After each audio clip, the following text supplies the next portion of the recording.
guys, Wave Tech Spreader Hunting. Today we're going to go over a rifle. Now, I've talked about this in the past, but it's changed so many times that I constantly get questions about it, so I figured we'll just go ahead and do a video about it. I get asked about my favorite varmint rifle all the time because I have several different calibers I shoot all the time, testing ammo and everything else, but I always have a few that I go back to and I use hardcore, and one of them being probably the most used is my Howa. Now, as you can tell, this thing has taken on a whole new form. If you remember back when it was a 22-50, we called it ugly stick because I had shot it so much that it basically was a smooth bore barrel and it was hideous. It was it originally came dipped cryptic and it all worn off the barrel and everything else, and it was just absolutely hideous, and we dubbed it ugly stick.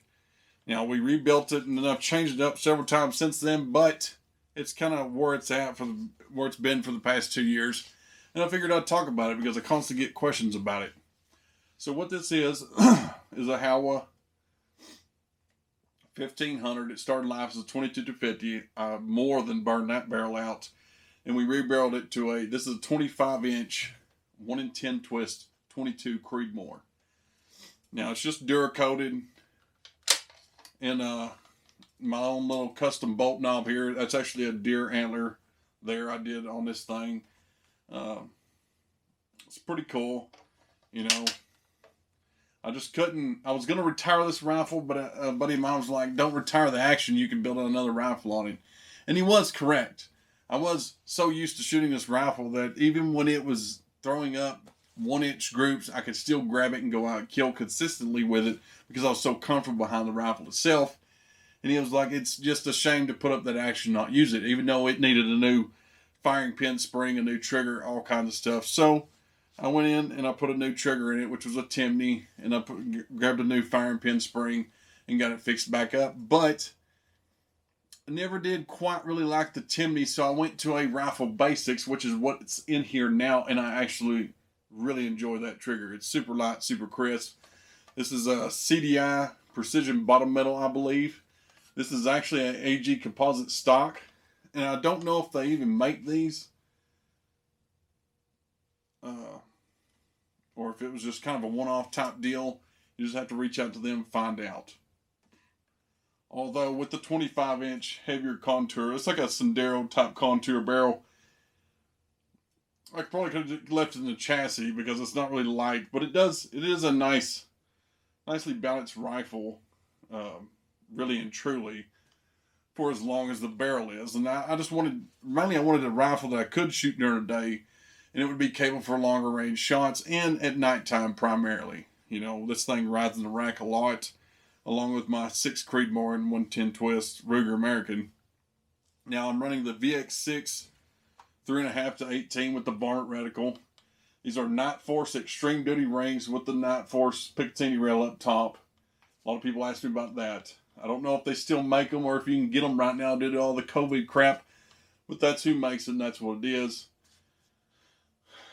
I think it's the EGW base, Area 419, Arca rail, Hornady butt pad. Now, we get asked about the cheap pads a lot, all the time.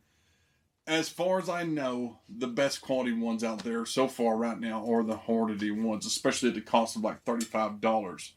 These are very high quality, cheap pads, and I recommend these to everybody that's looking for one. And we actually looked at making some ourselves, but we can't compete with that cost for as good as a quality of a cheap pad this is.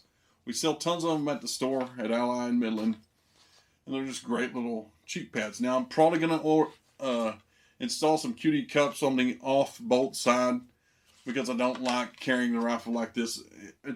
When I do carry it on a sling, it's very uncomfortable. I don't know why anybody want to carry a rifle that way anymore nowadays. That a lot of rifles come with the QD cups on the sides, the off bolt side, so the bolt handle isn't digging your back or anything like that.